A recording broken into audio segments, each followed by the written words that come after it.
Residents of Ondo State protest over abduction of 5 worshippers at a church in Owo local government area of the state.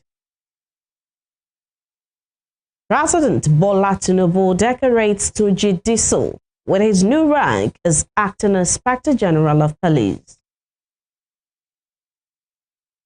ANEC Chairman Josh Amokwito promises to investigate employees who were responsible for shortfalls recorded during the Federal Capital Territory elections.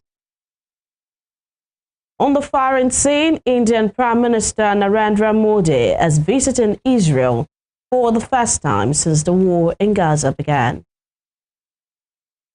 Good evening, this is News at 7 on Western Spring Television. I am Temitope Ajijolaoluwa Ola. Residents of Ondo State have staged a protest over the abduction of 5 worshippers at a church in the Owo local government area of the state. The protesters barricaded the busy Akure-Owo expressway, leaving motorists on the road stranded. The police confirms the abduction of 5 worshippers at the church in Osho by gunmen. It was gathered that the armed men stormed the church, a branch of the Celestial Church of Christ, at about 1 a.m. on Wednesday, while the service was ongoing, abducted the worshippers and took them to an unknown destination. The spokesperson for the Ondo State Police Command, DSP Abayomi Jimo, stated that upon receiving the report, operators of the command, in collaboration with the Nigerian Army and local vigilante groups, were immediately mobilized to the scene and commenced coordinated rescue operations. It further disclosed that one of the victims had been rescued, while one suspect has been apprehended. Jimo added that operations are ongoing to ensure the safe rescue of the remaining victims and the arrest of all perpetrators involved. An improvised explosive device detonated in the early hours of Wednesday along the Gusau-Funtua Highway in Zamfara State. The impact of the explosion damaged a trailer loaded with cement around the Nguwar Maichida village, causing major traffic disruption. Reports said the device, suspected to have been planted by terrorists, exploded as the vehicle was passing through the area. The truck, which was traveling from Sokoto to Kaduna, sustained severe damage to its head. However, no life was lost as the driver was rescued alive. Spokesperson of the Zamfara State Police Command, DSP Yazid Abubakar, said the team from the Explosive Ordnance Department had been dispatched to the location. President Bola Tinubu has decorated Tunji Disu with his new rank as the acting Inspector General of Police at the State House, Abuja. The ceremony, which took place at the Resident's office, had in attendance the National Security Advisor Nuhu Rubadu, Chief of Staff to the President Femi Gbajabiamila, Secretary to the Government of the Federation George Akume, and the immediate past IGP Kayode Egbetokun. His appointment came just 48 days before his scheduled retirement on April 13, 2026, when he would have reached the mandatory retirement age of 60 years. However, under the amended Police Act, which allows Inspectors General of Police to serve a 4-year tenure regardless of age, Disu may remain in office until 2030. Tinubu, who paints the new insignia on Disu's uniform, commended the outgoing RGP Egbetokun for his service to the nation. The ceremony comes barely 24 hours after Egbetokun submitted his resignation letter to the president on Tuesday, citing family issues that require his undivided attention. In a statement by his special advisor on information and strategy, Bayo Ononuga, Tinubu accepted the resignation and expressed appreciation for Egbetokun's service while announcing Disu's appointment. In other news, the chairman of the Independent National Electoral Commission, INEC, Josh Amokwito, has said that employees of the agency who were responsible for shortfalls recorded in Kuje and Kabusa during the Federal Capital Territory elections will be investigated. According to him, the transporters who were responsible for the delay in the movement of logistics to the Kwali Area Council will also be blacklisted. Amokbito stated this while reviewing the FCT polls at a meeting with resident electoral commissioners at the INEC headquarters in Abuja on Wednesday. The meeting has been held exactly 4 days after the conduct of the Federal Capital Territory Council elections and by-elections in Rivers and Kano State on Saturday. Apart from reviewing the outcomes of those elections, the meeting is expected to afford the INEC chairman the opportunity to get feedback from the resident electoral commissioners about their concerns and preparations for the 2027 general election. Amokbito also directed resident electoral commissioners nationwide to intensify voter education and sensitization. The INEC chairman noted that although turnout in the FCT improved from 9.4% in 2022 to about 15% in 2026, with over 239,000 voters casting ballots compared to 148,685 previously, apathy remains a concern. In Nigeria, the most recent electoral act is the Electoral Act 2026, which was signed into law on February 18 to replace the 2022 version. Thus, explainer by Gift Oladipo examines the major changes to the Electoral Act. In a democratic society, an electoral act is the legislative instrument that guides, oversees, and manages the administration of an election by the Independent National Electoral Commission, INEC. It provides a legal framework to ensure that elections are fair, transparent, and credible. Recently, Nigeria transitioned from the Electoral Act 2022 to the Electoral Act 2026 amendments, an act that started as a legislative response to the challenges of the 2023 general election. President Bola Tinubu, on the 18th of February 2026, signed the Electoral Act 2026 amendment into law. It's not as important as the history aspect of this. What is crucial is the fact that you manage the process to the extent there will be no confusion, no disenfranchisement of Nigerians, and we are all going to see democracy flourish. It is time that we have confidence in our system. No matter how good a system is, it's managed by the people, promoted by the people, and the result is finalized by the people.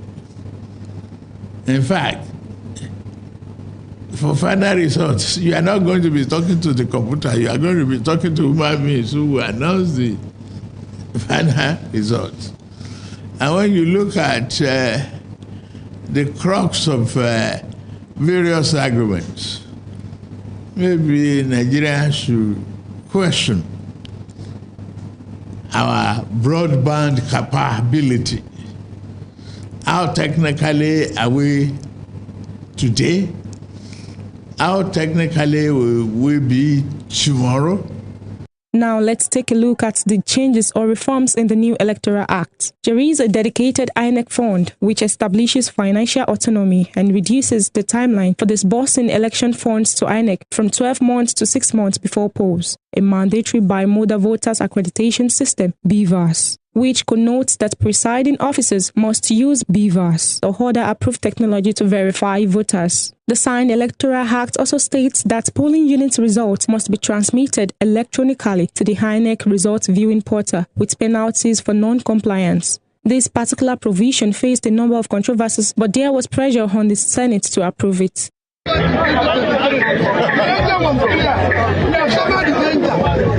what we suffered before. We don't want any glitch again. Yes, glitch is finished. We want things to come back together. No more glitch. No more glitch.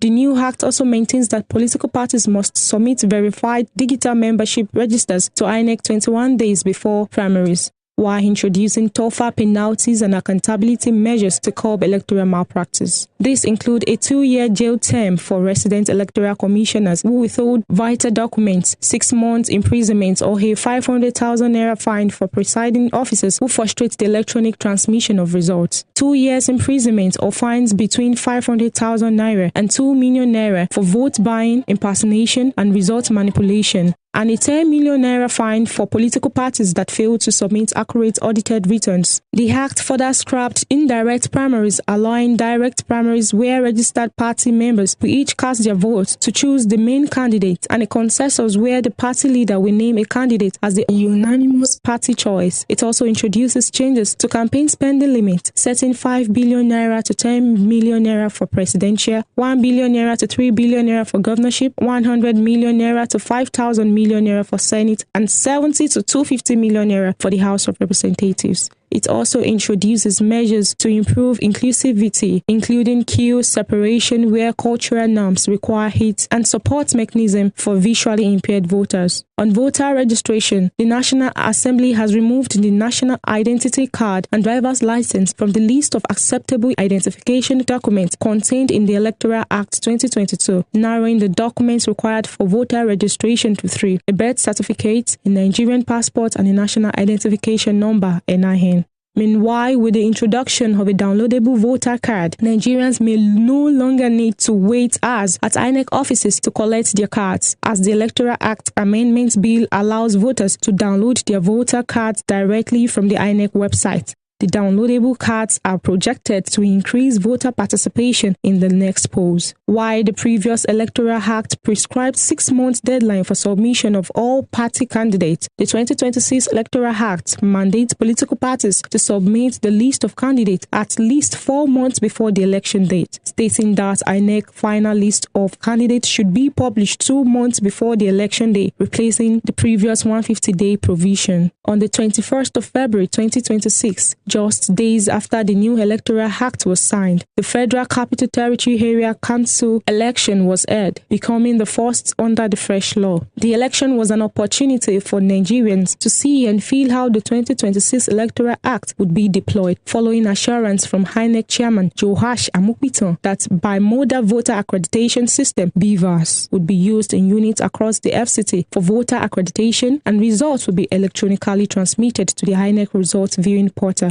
As Nigeria approaches the 2027 general election, the 2026 Electoral Act is expected to stand as one of the solutions to the problems faced during polls. Gifts Oladipo, Western Spring Television. Oyo State Governor Seyi Makinde today held a closed-door meeting with the national leader of the New Nigeria People's Party, Rabiu Kwankwaso, in Ibadan, the Oyo State capital. A brief video shared online showed Makinde arriving and exchanging greetings with Kwankwaso and other attendees. The development comes weeks after Makinde and former Vice President Atiku Abubakar visited the uphill mansion of the former military president in Minna, Niger State, in a move widely linked to early political consultations ahead of the 2027 general election. Kwankwaso recently returned to Nigeria through the Nnamdi Azikiwe International Airport, following what the NNPP described as strategic international engagements in India. His return also follows reports of a proposed bill before the United States Congress, in which he was named among individuals recommended for targeted sanctions over alleged religious freedom violations in Nigeria. And Rivers State's Governor Siminalayi Fubara has pledged to work with ranking legislators and newly elected members from the All Progressives Congress in the Rivers Assembly. By-elections into the Rivers legislature held in February 21, Ukalipe Napoleon won the Ahwada Estate constituency 2 seat, while Lolo Bulabari Henrietta secured victory in Hana State constituency 2. Fubara described the victories as well-deserved, saying they reflected the confidence and trust reposed in the candidates by their constituents. The governor commended residents of Ahwada East and Hana constituencies for their peaceful conduct before, during, and after the elections. He said the process was a demonstration of democratic maturity in the state. And now to legal matters. A federal high court in Abuja has adjourned the arraignment of former Kaduna State Governor Nasir El-Rufai to April 23. The DSS had filed a 3-count charge against El-Rufai over alleged unlawful interception of a telephone conversation following comments he made during a television interview. The court had thereafter fixed February 25 for the ex-minister's arraignment. At the court session on Wednesday, El-Rufai was absent. Counsel to the prosecution, Oluwole Aladedoyin, said the former governor is still in the custody of the Independent Corrupt Practices and Other Related Offences Commission, ICPC. Aladedoyin praised the court to grant a 2-week adjournment to enable them secure the defendant's attendance in court after ICPC's investigation. Also, counsel to El-Rufai, Oluwole Yamu, did not oppose the application for arraignment. He sought to move an application seeking bail for his client. Citing Section 158 of the Administration of Criminal Justice Act, Yamu said the bail can be heard and granted even before a defendant is arraigned. He said leaving the defendant in custody for another 2 weeks before considering bail would amount to oppressive behavior by the prosecution. And it's really in the court stated that the bail application was premature. The Ogun Magistrate Court 1, sitting in Shagamu, presided over by Olufumilayo Shomefun, has adjourned the case of the driver of the Lexus SUV involved in former heavyweight boxing champion Anthony Joshua's road crash at Adeniyi Mobolaji to March 17, 2026. This is the second time the case has been adjourned to allow the Director of Public Prosecutions, who recently took over the matter, to properly prepare for the commencement of the hearing. The defendant, Adeniyi Mobolaji, is charged with dangerous driving causing death, reckless and negligent driving, driving without due care and attention, resulting in bodily harm and damage to property, and driving without a valid national driver's license. In her ruling on the request for an adjournment to allow counsel from the Director of Public Prosecution's office to fully prepare for the case, the court granted the application and adjourned the matter to March 17 for further hearing. The Coroner's Court, sitting at the Yaba Magistrate Court, has adjourned proceedings until April 14, 2026 for the commencement of an inquiry into the death of 21-month-old Nkano Nnamdi Ezege, son of renowned Nigerian author Chimamanda Ngozi Adichie and Dr. Ivara Sege. Magistrate Atinuke Adetunji fixed the date on Wednesday when the matter came up before the court. Nkano died on January 7, 2026 after receiving care at Atlantis Hospital and undergoing medical procedures at Eurocare Multi-Specialist Hospital in Lagos. The child was initially admitted to Atlantis Hospital in Lagos for what was described as a worsening but initially mild illness, while arrangements were being made to transfer him to Johns Hopkins Hospital in the United States.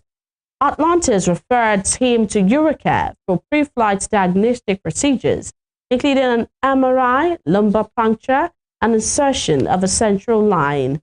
However, the child passed away following the procedures. His parents have alleged medical negligence and professional misconduct in connection with his death. The Edo State chapter of the People's Democratic Party has condemned what it described as Governor Monday Okpebholo's politics of intimidation and demolition, warning that the state is on the brink of political anarchy. In a statement released on Wednesday, signed by its publicity secretary, Dan Osa Ogbege, the party accused the governor of descending into threats, intimidation, and dangerous political brinkmanship following his public allegation that the African Democratic Congress was promoting courtism and is vowed to demolish houses belonging to opposition leaders and members. According to the PDP, no governor in a constitutional democracy possesses the power to criminalize political opposition by proclamation. The party said the governor's comments amounted to executive recklessness of the highest order, adding that the fight against cultism cannot be reduced to political theater designed to demonize opponents. Still to come, 2 separate midnight fire outbreaks destroy shops and goods in Awka, Anambra State capital. We will bring you more of this when we return. Please stay with us.